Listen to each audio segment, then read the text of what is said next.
나병 환자가 갖는 고통은 얼마나 크냐면요. 주로 이 세 가지 큰 고통이 있습니다.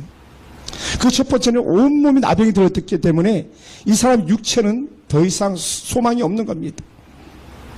흔히 이렇게 많이들 말하더라고요. 나병은요.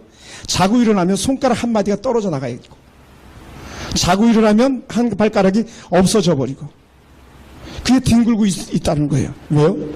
떨어져 나가는지도 모르는 그런 고통을 겪고 있다는 것이죠. 그러니 사랑하는 성도 여러분, 생각해 보세요. 내가 자고 났는데 애기 손가락 하나가 예를 들어서 없어졌다. 그 손가락 떨어져 나간 부위를 보고서 얼마나 애통하면서 엉엉엉 울었겠습니까? 자신의 신세를 얼마나 한탄했겠습니까? 그것도 지금은 손가락 하나가 떨어나갔지, 후에는요, 어떤 나병 환자들을 보면 주먹이 아예 없어요. 그래서 이 소록도 가서 같이 예배를 드려봤는데 이 주먹이 없는 뼈만 부딪히는 거예요. 뼈만. 그래서 짝짝짝 소리, 뼈 부딪히는 소리를 나면서 이렇게 박수를 치더라고요. 그러니까 그 사람들은 어떻게 예배드리냐면 성령체를 넘길 수 없으니까 발가락으로 이렇게 성령체를 넘기는 걸 이렇게 제가 본 적이 있었습니다. 그 육체에 무슨 소망이 있었겠습니까? 이 나병 환자의 두 번째 큰 고통은 뭐냐면요, 나병에 걸리는 즉시 가족들이 그를 쫓아내야만 합니다. 아무리 사랑하는 여보였어도 상관없습니다. 아무리 아끼는 아들이었어도 상관없습니다. 그는 무조건 가정에서 쫓겨나야 되는 겁니다. 그는 무조건 마을에서 쫓겨나야 되는 겁니다.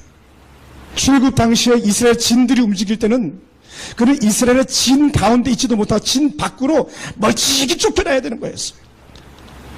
다시 말하면 그들이 가정에서 쫓겨나고 마을에서 쫓겨나고 진에서 쫓겨난다는 건요, 그 어느 누구도 하나님이 버리셨다고 하는 이 나병 환자를요 보호해 줄 사람은 아무도 없는 겁니다. 그는 들짐승에서 잡아먹혀도 누가 와서 뜯어 먹어도 아무도 이 나병 환자에 대해서는 개의치 않는 겁니다. 왜요? 그는 천벌을 받은 거니까. 그러다 보니까 이 나병 환자가 갖고 있는 세 가지 큰 고통이 있는데 그 세 번째 고통은요, 영적인 고통입니다. 여러분, 유대인들은 뭐를 가장 자랑스럽게 여겼겠습니까? 여러분은 뭐가 가장 자랑스러우세요? 유대인들이 가장 자랑스러워하는 건요, 예배예요. 예배. 누가 뭐라도 예배 드리는 거. 절기에 따라서 6월절에 올라가가지고 아버지 앞 예배 드리는 거. 초실절 큰 은혜를 가지고 아버지 앞 나가는 거. 월삭을 드리는 거. 정기적으로 안식일을 지키면서 아버지 앞에 은혜 가운데 거하는 거. 그것이 유대인의 영적 자부심이거든요. 그런데 영적 자부심을 가지고 예배했던 그 은혜를 갖다가 이 사람에서 완전히 끊어버리는 거예요. 왜냐? 나병 환자는 부정하기 때문에요. 하나님은 거룩하신 분이기 때문에 불결하다, 부정하다고 하는 것은 아무도 가까이 할 수 없는 겁니다.